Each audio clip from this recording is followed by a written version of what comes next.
Welcome to the Leadership Purpose with Dr. Robin podcast.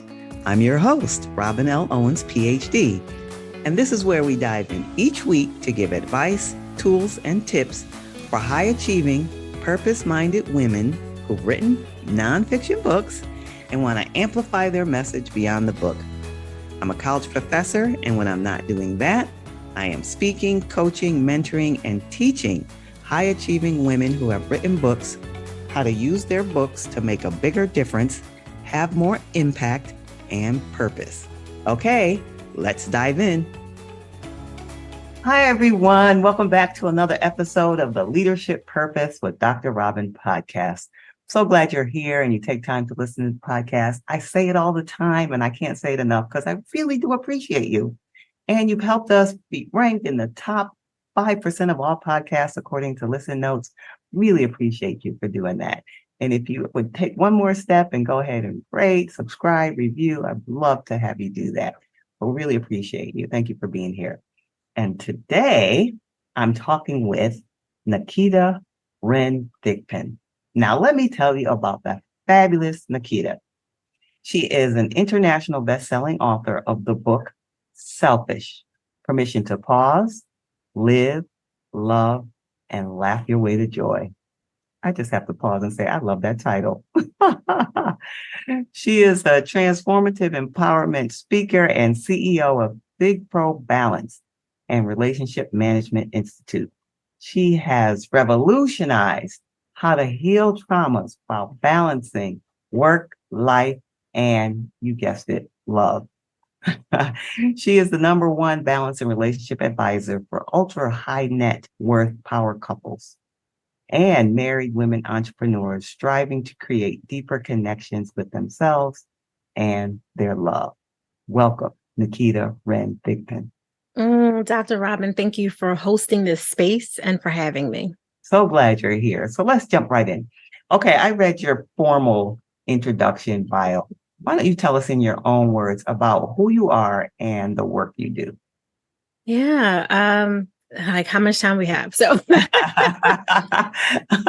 in my truth, I'm a healer at the end of the day. Like I have a lot of, I'm double board certified. I'm a clinician, a psychotherapist, a trauma specialist. I've had all the ABCs and, the soup behind my name, similar to you, right?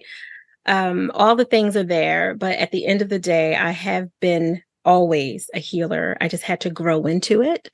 I had to be equipped for the process of the space that I'm in now. And I help literally build stronger families so they can create an imprint for the multiple generations to come after them. And there's so many ways that we do it that, byline only kind of surmises, the headlines of it, right? The ultra high net power couples, and we even work with corporations and we amplify the intimacy for their leadership so they can retain that top talent. Like we have all these layers, much of it we don't really talk about. It just kind of comes to us, referred to us. And I hold sacred space by being discreet with every single one of my clients. So we have a plus minus in our company of 12 years because we're 12 years old now. My husband and I co-founded it back in 2011, putting some heat on it at this point. We are officially teenagers in entrepreneurship. When we did it, we just knew that we needed to do something different. And we wanted to be different in the personal development space by not making everything a social media moment. Mm-hmm. And the risk of that, as I'm sure you know, is you're not clamoring for the camera and layering all of the who you knows to promote yourself. It's more the people who know, and they refer those people to us in their circle, and their healing speaks for itself. Their thriving speaks for itself. And what we do share is a lot of edification, a lot of empowerment. If you go to any of our social media handles, you will see something about self-love, self-care, being selfish, right? Like you will see something of that and very little the testimonials and success stories, unless our clients feel like they're in a space where they can do it. But because our work is so deep and it's intimate, from, orgasms to trauma and everything in between, we want people to know that they can do the work and it's not going to be blasted, and highlighted for someone else to peruse when many of the people we work with are already directly in the spotlight. So confidentiality is our number one, and we've been okay in the 12 years, even with being what I would truly say is the best kept secret. Well, congratulations on 12 years because, that's a major milestone in business. And it's wonderful that you get to share with your husband, which makes sense because you're talking to couples and relationship. So that's wonderful. Now, what about little Naketa? Were you a Whew, little healer when you were a little girl? How did this healing, because you yeah. started out saying at heart you're a healer. So Mhm. when did this healer emerge or how did this healer emerge? Honestly, being reflective with all the therapy and all the counseling and all the spiritual advising and all the things I had to get reflection on honoring where it started. If you would have asked me in my early 20s, well before all the therapy and all the things, when I was deep rooted in 18 major traumas and a whole bunch of other things that had enveloped me as a child, from sexual abuse to physical abuse to domestic violence and everything in between that I've had to grow through, because you don't get over, but you grow through it, right? I would have said, uh, when I went to school and I got my master's and, they taught me, how to do it. But that's not my truth.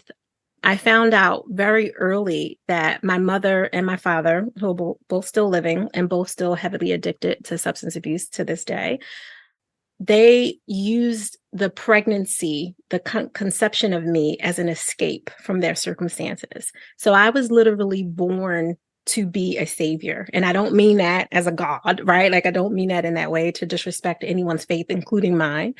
But I was literally born to help heal, to help them remove themselves from very horrific circumstances, because they knew being pregnant with me would get them kicked out. They knew they would be, untethered from the very violent, traumatic spaces that they were growing in and that they were tethered to. Of Mm. course, I didn't understand that when, looking back.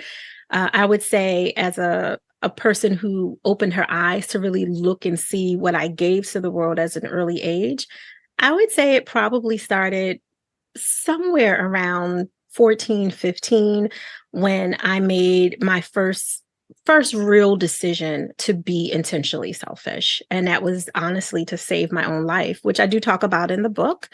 My mother ebbed and flowed, was homeless, wasn't homeless, all the things, didn't have me, abandoned me, wanted me back for Section 8 vouchers, all the things, logistical reasons to have me. And when my brother, who's 12 years younger than me, the youngest, I'm the oldest of five, when she was pregnant with him, she needed me to be the caregiver.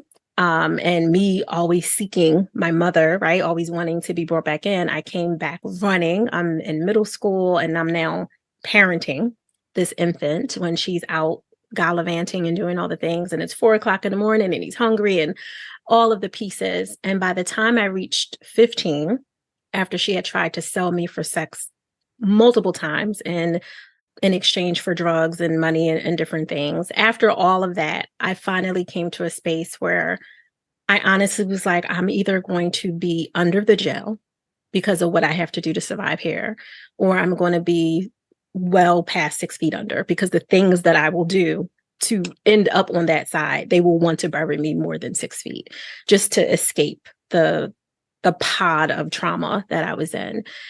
And I called my grandmother, who was living at the time, and said, I need to come back, which was not the best environment either, but it was the lesser of two evils. And she was honest about who she was and where she was in her life. She said, you can come, but I'm not raising no kids. You 15, you independent. I already had 3 jobs. I was a cheerleader, track, high school, all of the things. And my brother's 3 years old. I'm not raising no kids. And the reality is, at 15, what am I going to do? I can't raise them. So I had to make a really hard, selfish decision to save my life and remove myself from that space that I knew that I would not survive in, at not coming out on the other side as a decent human. That's for sure. And I left, and I ended up getting custody of him by the time he was 13. But in that space, there was guilt and there was shame, and there was this fierceness of longing that I had abandoned this child that I didn't birth, but who was mine, and all the layers. And obviously I kept in touch. It wasn't like I just disappeared, but there was not the same as being there 24/7 and taking him up to the third floor roof with me when we had to hide from circumstances in the house and all of it. And so I say all that to say my healing started when I started to see that I had to heal myself first. Yeah. When I was able to claim it as truly mine, speaking to therapists and counselors and advisors, I was like, no, baby girl, you were born as a healer. And so I had to look at both aspects of that I wasn't ready to claim in those early days. Yeah, I thank you for sharing that deeply intimate story of your experience. And I think it's a miracle that you are here today speaking with apparent compassion and love, and that you do this work to help others. I think it's a miracle. Thank you. Not that you were able to just survive, but thrive in the way that you have. Amen. Oh, that's amazing. And so that leads us to the book then. It makes more sense to everybody who's listening. The title of the book again, Selfish, Permission to Pause, Live, Love, and Laugh Your Way to Joy. Yeah. All right. So that's a lot there. So we heard the origins of kind of the pause, right? And you're giving yourself permission to kind of take care of yourself, which probably sounds like you wouldn't be here if you hadn't done that. True. So now, do you teach people how to pause? Is there something connected? Tell us about the pause. So there's so much difference and variation, even though there's similarity between us as humans, as a collective. We're a bespoke company, so we customize everything for our private advisory clients, those couples, as well as those women founders, entrepreneurs, and high-level executive leaders, because we recognize that they're coming from a different context, and we want to create their pause, their living, their loving, their laughing within the context that makes sense for them, and that's not just built on the fact that they share similar proximity with someone else we worked with, or single family or nuclear family, or whatever their bringing upness. I just be making up words. Their bringing upness was. From that, you will learn that Naketa has a lot of Naketa-isms. I legit make up words and redefine words all the time, like selfish. And so for the pause, for many of our women founders and entrepreneurs, is really helping them to slow down and have space to recognize that they're codependent on their ambition. Ooh. And right. And that in and of itself, as you know, Dr. Robin, is codependency is never healthy. It doesn't mean you're bad or you're not smart or you're not brilliant or any of those things, but we often create those connections because we're trying to fill a gap that we don't want to look at. We want to skip over it. So we attach ourselves to this hanging bridge, which in this case with ambition, it validates you. Who isn't patted on the back for accomplishments? Okay, right? Like, you know, we love ambitious humans, especially, and I am a little bit biased, but especially with our women, we love that. And for our ambitious women who are in this space of codependency with their ambition, a pause might look like creating a weekend, individual or as a small group cohort, where they get to debrief the day they fly in, but the Saturday we're continuing work on a project that's top of mind for them. They're like, I need to wrap this up and tie a bow on it. And there's that collective or guided, if they're not in a cohort, energy of me supporting them in that, whatever that is tied on a bow. And by that second full day, which is really their third day, all right, let's pause. We have to play now. So we're massages and, nails and petties and hair scalp massages and all that, but also movement meetings and walking and flowing and being silent. Because the hardest thing for people that are really, really ambitious, and I am speaking to myself because I was the first partaker of this lesson in full transparency, is sitting still with your own thoughts, not thoughts to plan, to strategize, right? Like that's different. That's that working brain, but to really sit and listen to your spirit and listen to your intuition and what's happening for you. that is so challenging that most of us will busy ourselves out of that opportunity and say, oh, no, I got too much work. I got too much, whatever we got going on. So for many of them that run their own companies, whether it's themselves, 5 employees or 50, we teach them things like the annual sabbatical you and I were talking about before we started. It's a micro sabbatical for our whole company. I personally call it a self-lovecation. For the company, it's just our summer sabbatical. Mm-hmm. But in that and in teaching similar strategies, it doesn't always have to be 6 weeks. It doesn't always have to be a full week, but there's a lot of layers to what you can do to create that space for you to hear your truth, to hear your pain, the pain you haven't had time to handle when you was booked and busy. But now you can listen so you can pull up them roots and it doesn't start to fester in your relationship with your forever lover or keep you from having one or your parenting or your leadership and so many layers of relationships in between. So a lot of it is teaching them what I call relationship intimacy 360, which is looking at 360 degrees of your impact so you can imprint. Yes, love that. And love how your company models what you teach. You took the whole sabbatical, you yourself. All the time. Yeah, that's great. All right, so now let's talk about your author self for a moment here. What was the catalyst for your book? I mean, we can hear that it comes from your experience, but there must have been a defining moment or a catalyst or a point where you made the decision to write the book. Tell us about that.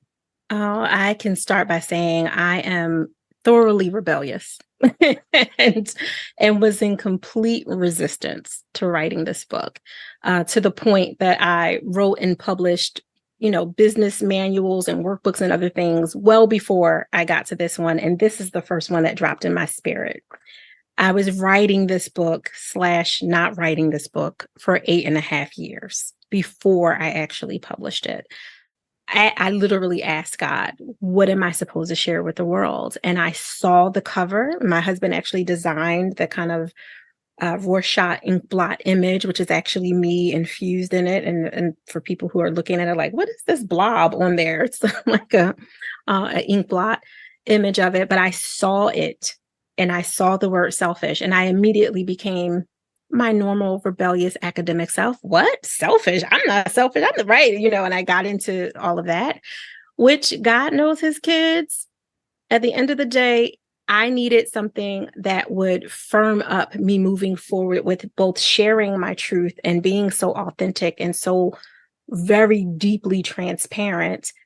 And I also needed to know that it was okay to use this word. So I did the research and I found out that the word came from a very patriarchal system in our society that was really meant to shame women specifically by holding us down with this word. And I was like, oh, that's all I needed. So I'm going to redefine it as a personal, intimate gift to create joy your way. So now I felt empowered and edified myself to run another Naketaism, just making up words and definitions, and I was okay with it.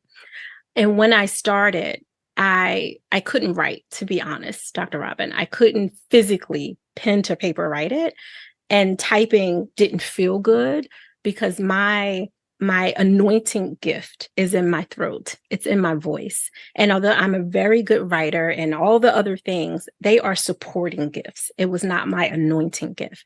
So because I was so rebellious and I was stuck in the muck and the mire and the quicksand of my own refusal to give in and to give, because I didn't want to be judged. I didn't want to be shamed. This is something that I had lived with privately. I didn't want to come outside of my intimate circle to do it, even though I knew that it was something I had to do in order, I don't want to say to justify my existence, because I think we're all worthy of being here if we have breath in our body, period. Like we could end that right there.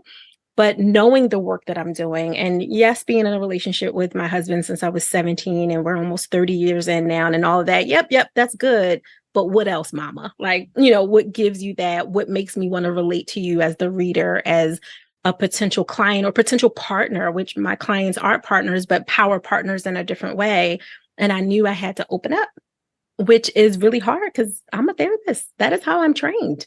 I am not trained to share, right? Like I'm trained the opposite. Yeah. And that all of that was a working through, and that was 8.5 years. So I recorded when I would be on a drive or a walk, and my kids they're adults now, but they were much younger then. And I would be taking them to an activity, the million thousand activities we have to take our kids to, and all of it. And when I dropped them off, I wasn't the parent that would fellowship with the other parents. I would be honest. I let the dance moms do their dance mom thing, the soccer moms do their soccer mom thing, and myself was out in the back beach chair somewhere or in the car recording. Mm. And I would speak into it as if I was speaking to little Naketa, which we call Kia. And I was speaking to her and letting her know it was all right. And she was reminding me of the texture of the carpet and the color on the wall and the rinds in the wood paneling. You had one of those houses with the panels on the wall and the plastic on the couch, right? And reminding me of cold nights and slammed doors and locked doors and all of it. And I needed those intimate reminders that I had put in a lockbox so I could open up and repaint the picture, not to traumatize anyone vicariously. That was not my hope. I put a disclaimer in the book, like, this is not your beach book. Please be mindful. But to really help people see so that this world of desensitized humans that we have become, because we're so used to hearing all of the crime and all of the violence and all of the things, we go, that's a shame. And we move on to eating whatever and doing whatever and forget that real humans were impacted by this. So I wanted people to come into my world. I wanted them to see Kia and see Kia become Naketa and see Naketa become Naketa Ren, because I wouldn't use my middle name out loud. If you knew me, I would threaten your life if you told someone my middle name, until I was ready to publish Selfish. And it was all a becoming. Good for you for making the journey and that. Thank you. All right. So now let's talk about your author self.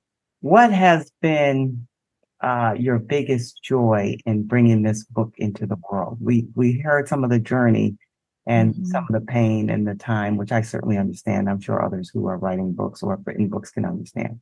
But what has been the biggest joy in getting this message out into the hands of readers? That's a hard one and an easy one at the same time, because the easy answer in a word is the feedback, right? Like just receiving people's feedback on how it transformed them. One of my favorite lines that almost, I would say 80% of the people who email me or DM me about this book will say something like, I wasn't ready, which I warn everyone. I'm like, please do not skip the preface, read it. But I love it because, it's a good connection point. Like, yeah, I know. And they'll usually go into, you said be ready, but I wasn't ready. And then they share their reflection. And many of them don't relate physically to the trauma and the drama that I experienced, but they relate it to the obstacle or the fact that there were these big, almost impossible obstacles to grow through and to navigate, and to then take it and use it as fuel, not as a badge of honor, because that's a whole different conversation when people use that as a badge of honor, but to use it as fuel and not shy away from the truth of it, knowing my experience is very different than someone else who went through a similar headline of the same thing. And there's a siblingship that we share. And for those that don't have that headline and share that and would be quote unquote subcategorized under it, but are navigating the loss of a loved one or the loss of a career that they've identified themselves with for 20 plus years and now find themselves filled with shame and guilt and all those very similar feelings and experiences internally, they also relate to the book, not wanting, because don't nobody want that drama, right? Like we don't want that, but they can relate to knowing that you can get into the hope and victory on the other side, not by yourself. You have to recognize the change agents, which I talk a lot about in the book. And those people are not always kind. Some of those change agents come to bring you a tsunami of a mess. And it's exactly what you need. It's never a good time. It's always infuriating. You wish they wouldn't, right? Like you want to threaten, you want to warn, you want to do all the things. And you may actually, if you grew up in Philadelphia, you might physically fight some of them. Not talking about myself, talking about myself. But reflection is amazing. And in the reflection, I knew that those were lessons that prepared me for something else. So they were change agents in my transformation. I didn't like them. I wanted to delete them from the universe. And on some level, some of them needed to be. But I'm so grateful for the positive impacting ones, as well as the ones that brought me the tsunami, because it prepared for those category 5 hurricanes, right? Like it prepared for the next level of stuff I didn't even know was going to come. And getting people's feedback around how it did very similar things for different reasons for them is honestly, that's all I need. Like I would just give, and half the time I do give the book away for free. I'm like, just email me. I will send you a PDF link. It is okay if you don't have 19.95 on Amazon, because that is not my purpose. I want to make sure that it gets into the hands of the right people. And we do make money. We make money through other ways. So by all means, if you need this, you want this, you're curious about this, reach out, because I'm happy to share it.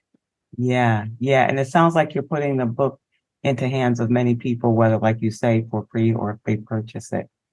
From a sort of business standpoint, what has been the biggest challenge in getting the book out there?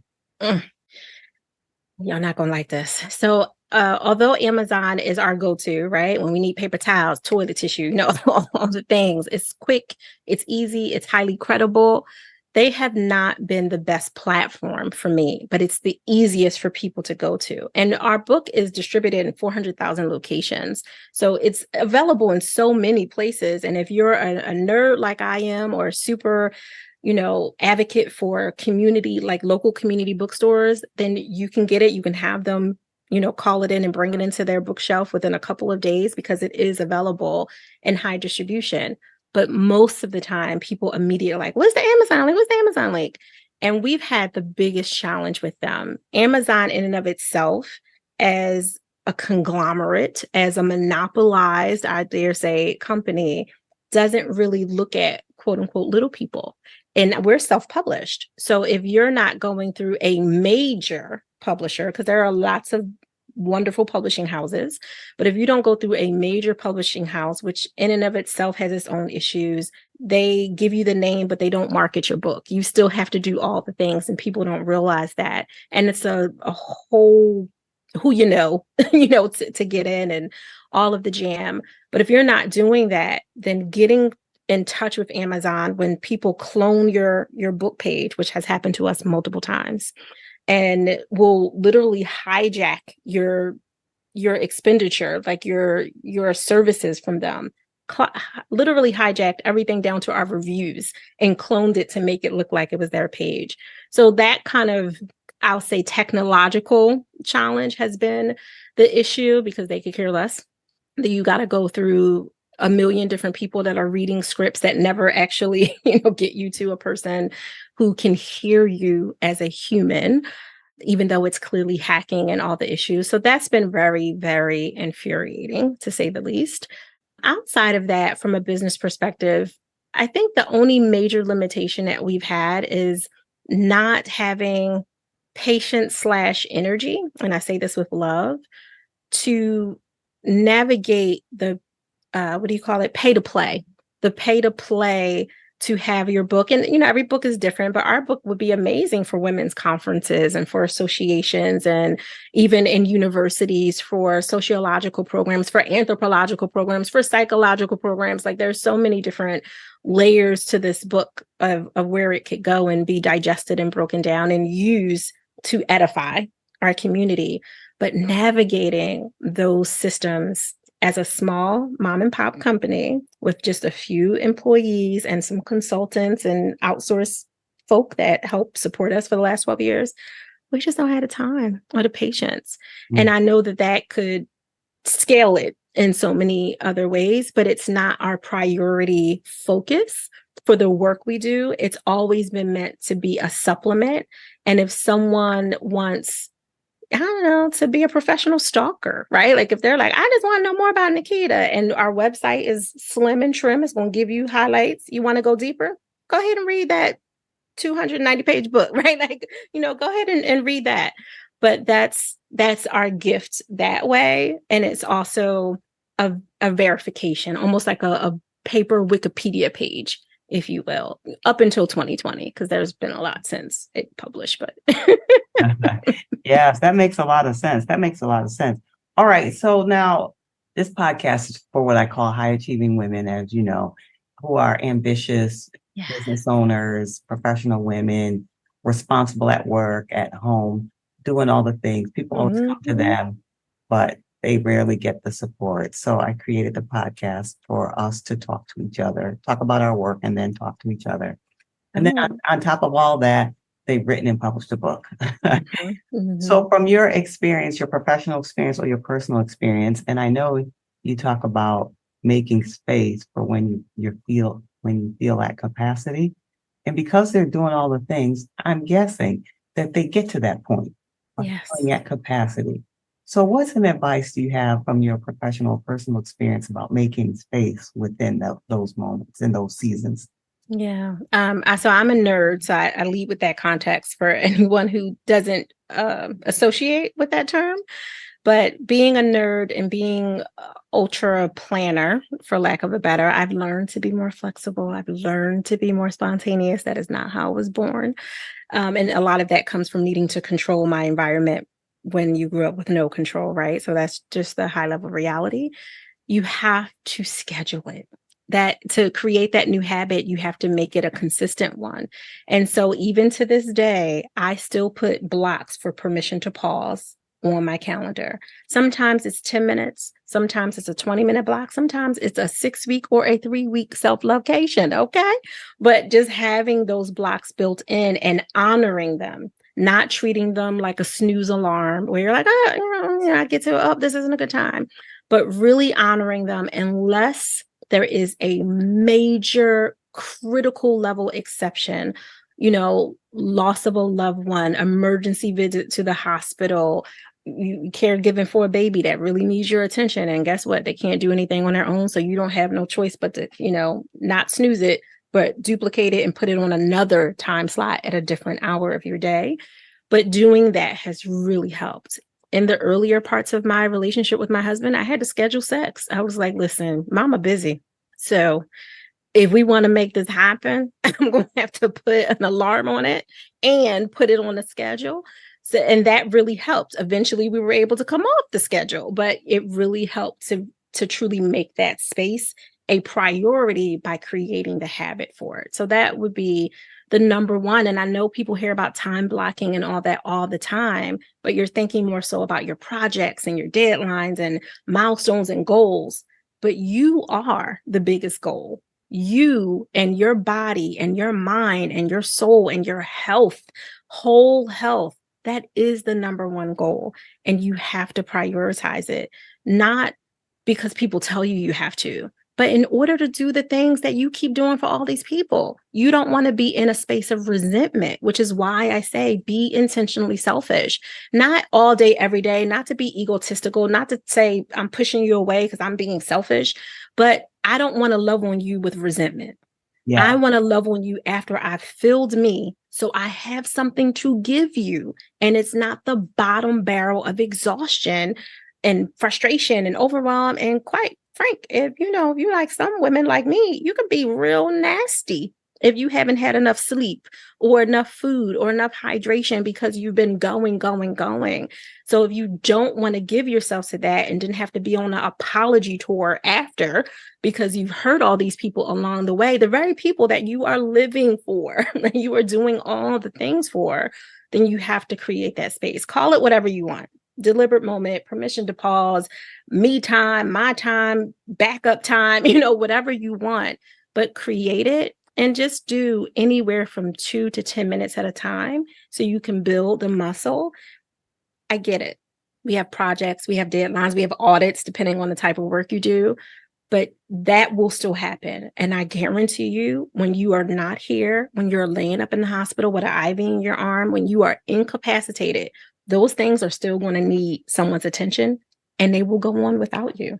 So why not prioritize you so you can be fully available when the time comes for you to pour in or to execute or to be dope and ambitious as you always are? I would say create that schedule for yourself. Yes, yes. And I love calling it permission to pause, just scheduling permission to pause time. Yes. All right. I'm sure people are saying, how can I get more information? How can I get the book? And we already heard about the situation with Amazon, but how can they just, if they want to reach out and talk Yeah, to you or hear from you or learn about your programs, where can thank people you. find out? I think the best thing to do is honestly go to our website, which is thigpro.com, THIGPRO. Almost everything is there. And if it's not there, it's coming back there. It's probably been moved over to make room for, something else that we were prioritizing in that season. My favorite place to connect with people is really LinkedIn. So if you want to actually I want to talk to you, don't say pick your brain because it's the worst thing you can say to any human. That sounds very painful. But if you want to have a tea conversation for 15 or 20 minutes and really connect, just send me a message on LinkedIn and we'll go through the process that way. Okay, wonderful. We'll be sure to put that in the show notes. All right, Naketa Ren Thigpen, thank you so much for being here. Really appreciate you. Thank you. I'm honored, Dr. Robin. Thank you for holding and having this space. It is necessary for our conversations and for our growth. That means a lot to me. Thank you for saying that. Okay, everyone. And like Naketa, I hang out on LinkedIn mostly. I'm on all the sites, but I'd love to hear from you. Drop me a message in LinkedIn. And if you happen to be an author who's been wanting to get your book out bigger, get your message out broader into the world, and you've been thinking about creating a course based on that book, head on over to my website, createmasterfulcourses.com, createmasterfulcourses.com, and I'll be sure to help you out. In the meantime, this is Dr. Robin. Thank you for tuning in to this episode of the Leadership Purpose with Dr. Robin podcast. If you enjoyed it, head on over and rate and subscribe so you never miss an episode. New episodes drop every week, and I can't wait to hang out with you again soon. Meanwhile, this is Dr. Robin signing off. See you next time.